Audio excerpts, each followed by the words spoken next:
"Take that costume off." My father-in-law said it with barbecue smoke behind him, a beer in his hand, and 42 people watching from the lawn. He laughed first. Then everyone else decided they were allowed to. Harold Caldwell stood beside the grill like he owned not only the house and the lake behind it, but every opinion that had ever been spoken under that roof. He wore a pale linen shirt, a gold watch, and the pleased expression of a man who had just found the perfect way to entertain his guests. His retirement banner stretched between 2 cedar posts behind him. "Thank you, Harold, 40 years of leadership." I remember thinking that was almost funny. Because leadership was the one thing he had never recognized, unless it looked exactly like him. He pointed the barbecue tongs at my uniform. "I mean it, Sophia," he said. "This is my retirement party. I won't have you embarrassing my family by playing soldier in front of my friends." My husband, Ethan, was standing 2 steps behind his father. He smirked. Not loudly. Not cruelly enough for anyone to accuse him of cruelty. Just enough for me to see that he had chosen a side before I had even opened my mouth. Margaret, my mother-in-law, lifted her wineglass toward her lips and whispered, "Harold, not now," but she did not mean stop. She meant not in a way that makes us look bad. I looked across the lawn at the tables covered in red, white, and blue cloths. Harold's old business partners, neighbors, cousins, 2 retired men from the country club who had never served a day but spoke about national duty like they had personally invented it. Children chasing each other near the dock, women pretending not to listen while leaning slightly closer. And me, standing near the patio steps in a pressed uniform I had taken 20 minutes to prepare, with my hands relaxed at my sides and my phone silent in my pocket. Harold leaned closer. "What are you supposed to be today?" he asked. "A captain, a hero, or just another bored wife looking for attention?" Ethan's smile faded for half a second. Then he looked away. That hurt more than Harold. It always did. I could have answered. I could have told Harold that the uniform was not a costume, that the rank on my chest had been earned, that the name Ray's on the right side of my jacket had been spoken over secure radios in rooms he would never be cleared to enter. But I had learned a long time ago that the loudest person in a room is usually the least prepared for documentation. So I said nothing. "Before you hear what happened when the base commander stepped onto that lawn, tell me in the comments. If your husband's family mocked your uniform in front of everyone, would you defend yourself right there, or would you wait until the person with the official file arrived?" Because I waited. Not because I was ashamed. Because 10 minutes earlier, Commander Morgan had texted me one sentence. "Sophia, we're pulling into the road now." And the truth was already walking up the driveway. I met Ethan Caldwell at a charity logistics event in Raleigh 3 years after my final deployment. He was charming in the safe way some men are charming when they have never had to be brave. He worked in corporate supply chain management, wore clean button-downs, remembered people's coffee orders, and listened with his whole face when he wanted to be liked. At the time, I found that gentle. I had spent too many years around men who mistook volume for command and secrecy for superiority. Ethan seemed different. He asked questions without pushing. He did not demand stories I could not tell. When I said my service record was complicated, he nodded and said, "You can tell me what you want when you want." I married the man who said that. I did not understand then that patience and avoidance can wear the same face. His family was harder. The Caldwells had money, history, and a talent for making every room feel like a private club where you had accidentally walked in through the wrong door.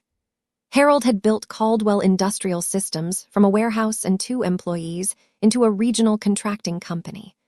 Margaret had hosted charity luncheons for 30 years and could insult you with a compliment so polished you almost thanked her. Their son was their prize. Their daughter-in-law was a question they had never stopped asking. "What does Sophia actually do now?" Margaret asked the first time I came to dinner. "Consulting," Ethan said quickly. "For the government," Harold asked, cutting into his steak. Sometimes, I said. What kind? Logistics and risk assessment. Harold leaned back. That's a lot of soft words. Ethan laughed lightly, because he thought a light laugh could make a sharp thing harmless. I did not laugh. Harold noticed. After that, he began collecting doubts the way other people collect coins. If I wore civilian clothes, I was hiding something. If I wore anything connected to service, I was showing off. If I did not explain my background, I was suspicious. If I gave any answer at all, it was not enough.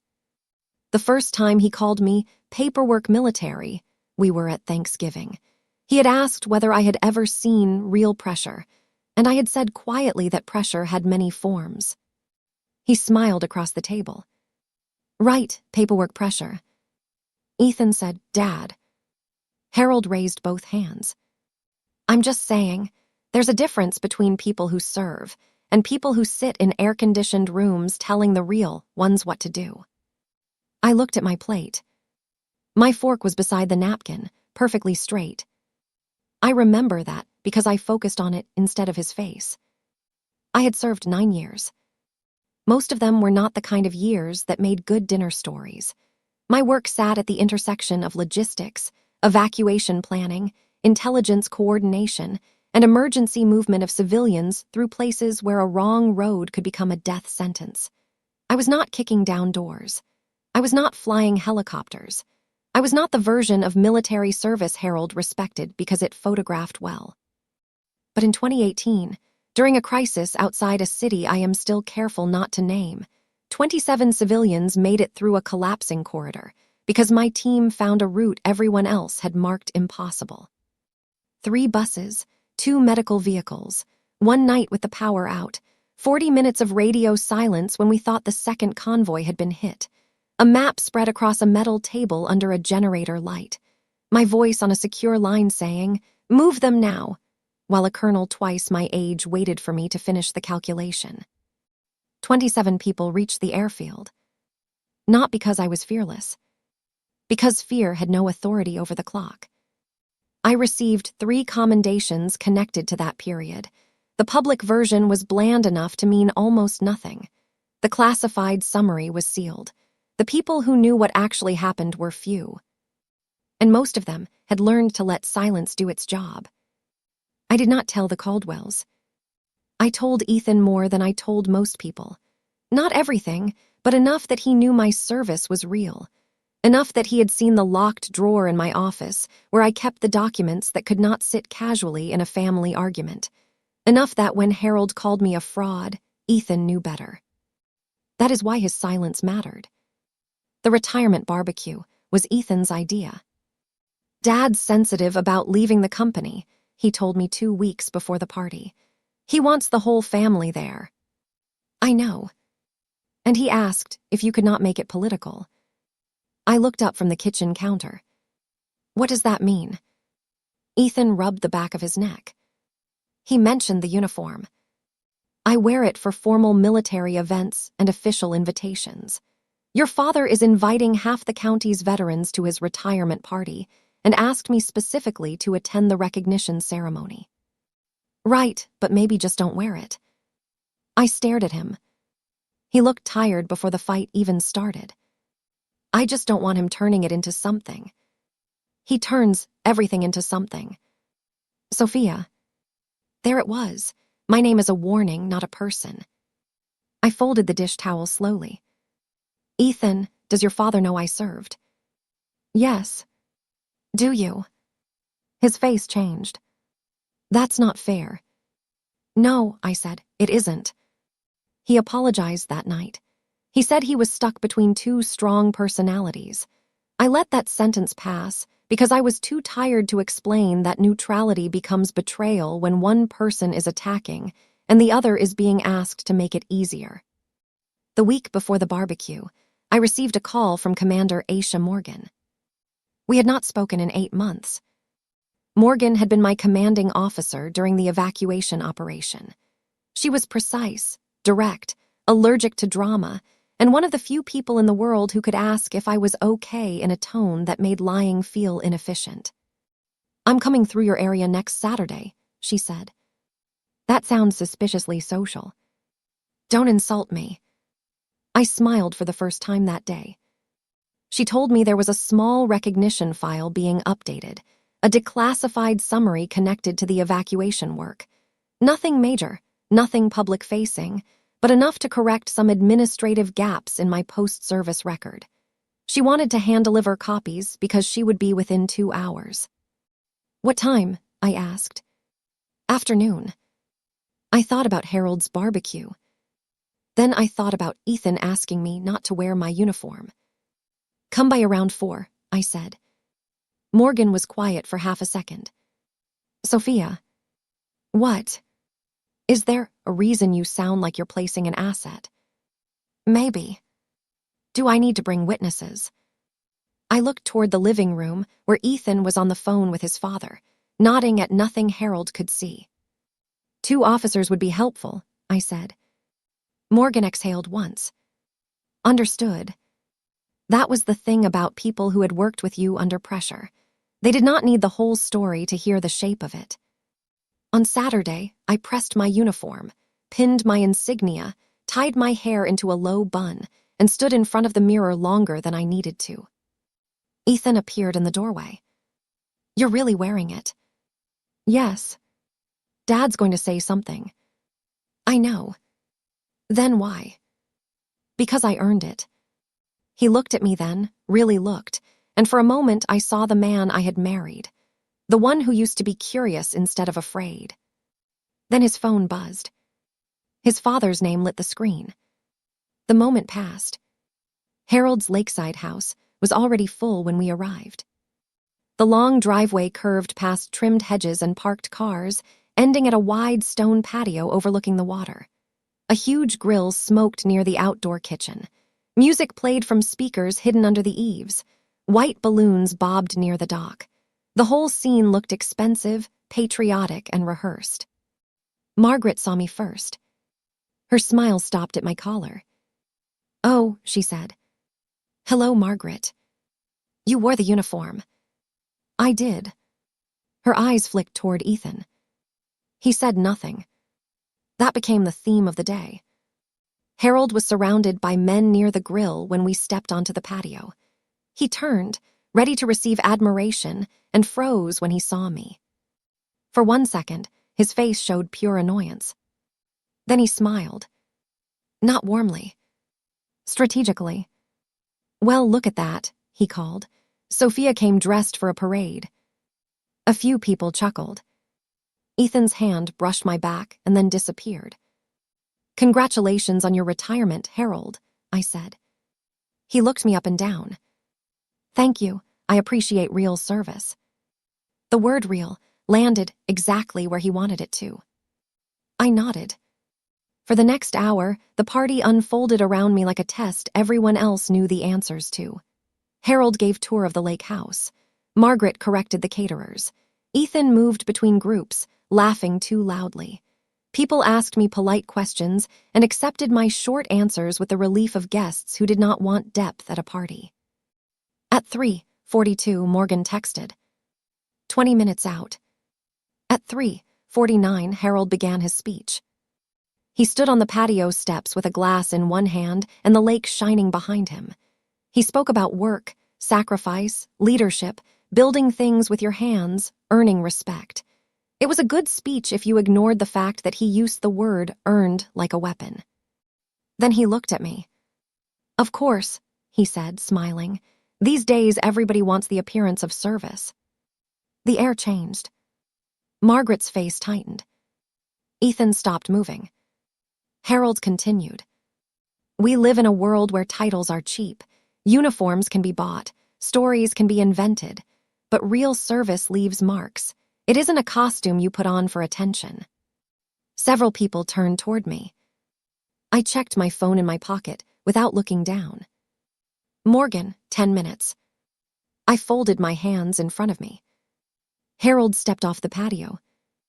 "Since this is my retirement party, I think we can all be honest." His friend Carl muttered, "Harold, come on." But Harold had found his stage. He walked toward me with the slow confidence of a man who believed the room already belonged to him. "Take that costume off," he said. And there we were. 42 guests. One husband staring at the grass. One father-in-law smiling at the damage he thought he was doing. He pointed at the name on my uniform. Ray's, not Caldwell. That always bothered me, you know. You never really joined this family. You just showed up with mystery and attitude and expected everyone to be impressed. A woman near the drink table whispered, "Oh my God." Harold heard it and mistook discomfort for support. "Tell us, Sophia, what did you actually do? Because my son says you can't talk about it. Convenient. Margaret says your resume is vague. Convenient. Every time someone asks a direct question, you hide behind clearance and confidentiality." He laughed. My company had confidential contracts, too. I didn't wear a costume to dinner. Somebody laughed with him. Then another. Ethan looked at me. His face was pale now, but he still said nothing. That was the moment something inside me stopped waiting for him. Not because I hated him. Because I finally believed him. He had been telling me who he was every time he chose quiet when courage was required. Harold leaned close enough that I could smell smoke and beer. "You are embarrassing this family," he said. "At my retirement party, in front of people who know what real work looks like." I looked past him, toward the driveway. A black government SUV had just turned through the gate. I said nothing. The first person to notice was a little boy near the dock. "Mom," he said, "who's that?" The SUV rolled slowly up the driveway, followed by a second vehicle. The music kept playing for 3 more seconds before someone turned it down. Tires crunched over gravel. Doors opened. Commander Aisha Morgan stepped out first. She wore formal uniform, dark hair pulled back, posture straight enough to make the entire lawn seem casual by comparison. 2 officers stepped out behind her, one carrying a folder, the other scanning the scene with professional calm. The conversations died one by one. Harold turned. His expression shifted from irritation to confusion. Then to something quieter. Recognition, maybe, not of Morgan specifically, of authority he had not invited. Morgan walked across the lawn without hurrying. She did not look at Harold first. She looked at me. Captain Ray's. The title moved through the guests like a physical thing. Ethan inhaled sharply. Harold's mouth opened. Morgan stopped in front of me and gave a small formal nod. "Ma'am." I returned it. "Commander." Harold found his voice. "Excuse me, this is private property." Morgan turned to him. "Mr. Harold Caldwell." "Yes." I understand there was a question here regarding Captain Sophia Ray's and the legitimacy of her service. Harold glanced around. "That's a family matter." "No," Morgan said, "not anymore." The 2 words landed harder than any shouting could have. She held out her hand. The officer beside her placed the folder in it. "This is an official service verification summary and declassified commendation record authorized for personal disclosure. It confirms Captain Ray's 9 years of service, command role in emergency evacuation coordination, and 3 official commendations." Nobody moved. Not Margaret. Not Ethan. Not Harold. Morgan opened the folder. On the night of August 14, 2018, Captain Ray's coordinated the evacuation of 27 civilians from a collapsing corridor during an overseas crisis response. Her decision-making under pressure prevented loss of civilian life and preserved the movement route for 2 medical vehicles and 3 transport buses. Harold's face drained slowly. Morgan continued. "The original record remains partially classified. However, this summary is authorized to correct any false allegation that Captain Ray's fabricated service, rank, or recognition." She looked around the lawn, then back at Harold.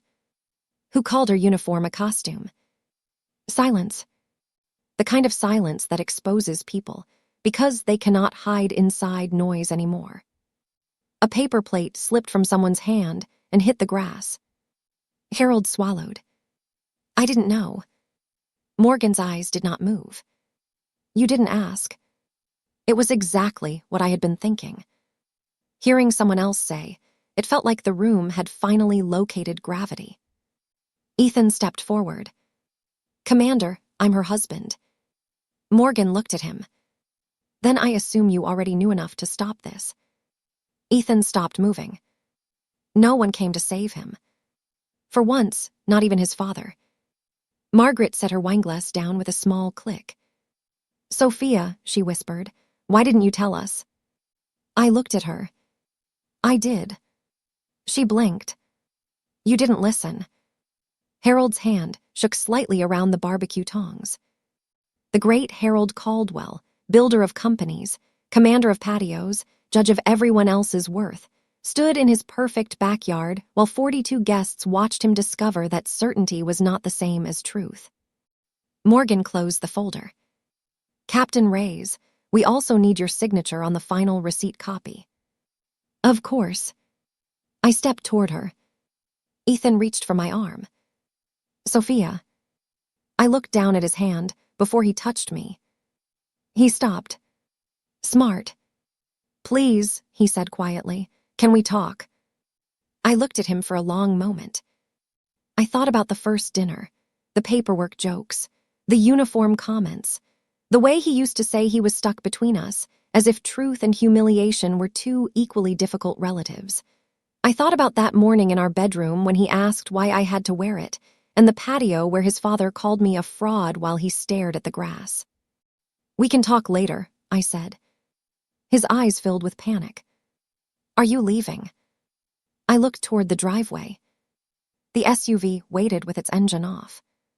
Commander Morgan stood beside me, silent, not pushing, not rescuing, simply present in the way people are present when they understand that dignity sometimes needs a witness. Yes, I said. Harold finally spoke. Sophia, I apologize. The words sounded strange coming from him, like a language he had practiced, but never used in public. I turned. For what? He blinked. For what I said. Which part? His face tightened. Morgan watched him. The guests watched him. Ethan watched him. Harold lowered his eyes. For calling your uniform a costume, for saying you embarrassed the family, for questioning your service. And his jaw worked. For doing it in front of everyone. I nodded once. Thank you. He looked relieved too early. But I didn't need your apology to make my service real. His relief vanished. I signed the receipt copy on the hood of the SUV. My hand was steady. That surprised me less than it would have years ago. Steadiness is not the absence of pain. It is what remains when pain does not get to drive. Morgan took the paper. You okay?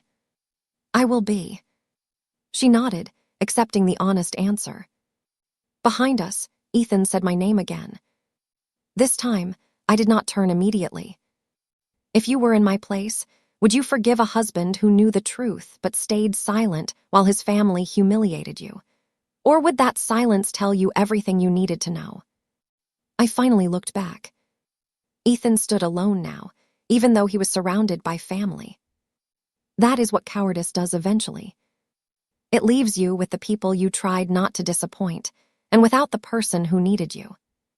I loved you, he said. I know. That's it. No, I said, that's the problem. His face broke a little. I got into the SUV. Morgan closed the door. As we pulled away, I looked once through the window. Harold was still standing by the grill with the tongs in his hand. Margaret's wineglass sat untouched on the table. Ethan stood in the middle of the lawn, not moving. 42 people had come to celebrate Harold Caldwell's leadership. Instead, they watched him learn what it looked like when a quiet woman stopped carrying a family's comfort on her back. Morgan did not speak until we reached the main road. Then she said, "That was ugly." "Yes. You want advice. Not unless it's useful." She almost smiled. "Don't go back tonight." I wasn't planning to. Good. I stayed that night in a hotel near the base, in a room so plain it felt kind. White sheets, beige walls, a desk lamp with a crooked shade, no family portraits, no careful politeness, no one asking me to soften the truth because it made someone else uncomfortable. Ethan called 18 times. I let them all go unanswered. At 11:06 p.m., he sent a text. "I should have defended you." I read it twice. Then I typed one word. "Yes." I did not send more. The next morning, I drove home while Ethan was at his parents' house. I packed 2 suitcases, my documents, the framed photograph of my grandmother, and the small wooden box where I kept my commendations. I left my wedding ring on the kitchen counter beside a note. "I will speak with you when I am ready. Do not send your father to fix this." He did not. That was one thing I can give him. Harold tried. He called from 3 different numbers. He sent an email with the subject line, "Apology," then another, "Please read," then another, "Family should talk." I forwarded them to my attorney unread. Not because I planned to destroy anyone. Because I had finally learned the difference between closure and access. People who harm you publicly often want to apologize privately.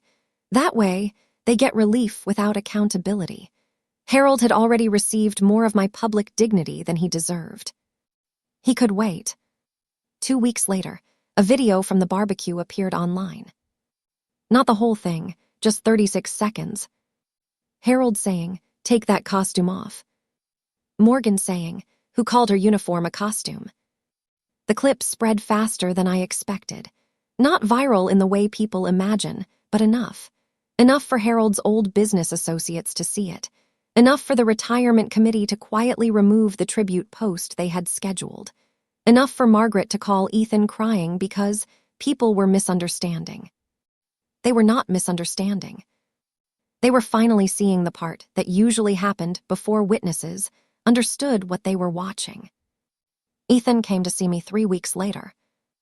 We met in a public park because I did not want him in the apartment. He looked thinner. "I started therapy," he said. I nodded. "My father is angry." "I'm sure. My mother says you embarrassed him." I almost smiled. "Your mother watched him do it to me first." He looked down. "I know. That was new. Not enough. But new." He sat on the bench beside me, leaving space. "I keep replaying it," he said. The moment he said costume, I knew. Sophia, I knew he was wrong, and I still stood there. "Why?" He rubbed his hands together. "Because I was scared of him." There it was. The first honest sentence. Not pretty, not noble, but true. I looked at the trees moving in the wind. "I was scared too," I said. He turned toward me. "You didn't look scared." "That's because I had to learn what to do with fear." He breathed out slowly. "I don't know if I can fix this." "You can't fix what happened." His eyes reddened. "Then what can I do?" "Become someone who doesn't need a woman to be humiliated before he finds his courage." He cried then. Quietly. I did not comfort him. That may sound cold. It was not. It was simply not my job anymore to rescue him from the emotional consequences of his own silence. Harold's apology came 1 month after the barbecue. Not by phone. Not by email. In person. He appeared at a veterans community fundraiser where I had been invited to speak briefly about emergency preparedness. I saw him near the back before I stepped onto the small stage. He looked older than he had at the barbecue, which felt impossible after only 4 weeks. When the talk ended, he waited until others had left before approaching. "Captain Reyes," he said. "Not Sophia. Not Claire. Not daughter-in-law." Captain Ray's. I looked at him. Mr. Caldwell. He flinched slightly, because formality can be a locked door. I owe you a public apology. Yes. He swallowed. I made assumptions. I let pride turn into cruelty. I mocked what I didn't understand. And I did it in front of people because I thought the audience made me stronger. He paused. It made me smaller. I said nothing. He looked at the floor. I am sorry. There are apologies that ask to be admired. This one did not. So I accepted it. Thank you. His eyes lifted. Is there any chance you and Ethan? No. The word came out gently. That surprised him more than anger would have. No, he repeated. No. He nodded slowly. I understand. Maybe he did. Maybe he did not. But for once, he did not argue with the answer. Ethan and I separated officially that fall. We did not have children. The house was rented. The accounts were simple. The marriage, it turned out, had been more fragile than the paperwork around it. Some people told me I was being too harsh.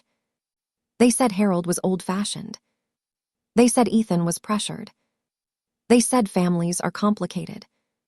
They said everyone makes mistakes. All of that can be true and still not be enough reason to stay. A mistake is forgetting a birthday. A mistake is burning dinner. Standing silent while your father publicly calls your wife a fraud is not a mistake. It is a revelation. It reveals who trained you.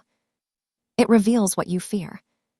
It reveals who you are willing to sacrifice to stay comfortable. And sometimes, love does not survive revelation. Months later, Commander Morgan mailed me a copy of the final commendation summary with a handwritten note. For your records, and for any room that forgets to ask before judging. I framed it. Not the medals. Not the photograph from the ceremony. The summary. Plain paper, official language, dry as sand. Because that was the proof Harold had not expected. Not glamour. Not drama. Just a record that sat quietly until the right person opened it. I still think about that barbecue sometimes. The smoke from the grill, the lake behind the house, the sound of a child asking who was coming up the driveway, Harold's tongs pointed at my chest, Ethan's eyes on the grass, the way Morgan said Captain Ray's and turned the whole lawn into a different room. People believe truth arrives loud. Sometimes it does. But most of the time, truth arrives with a folder. It steps onto the lawn in polished shoes.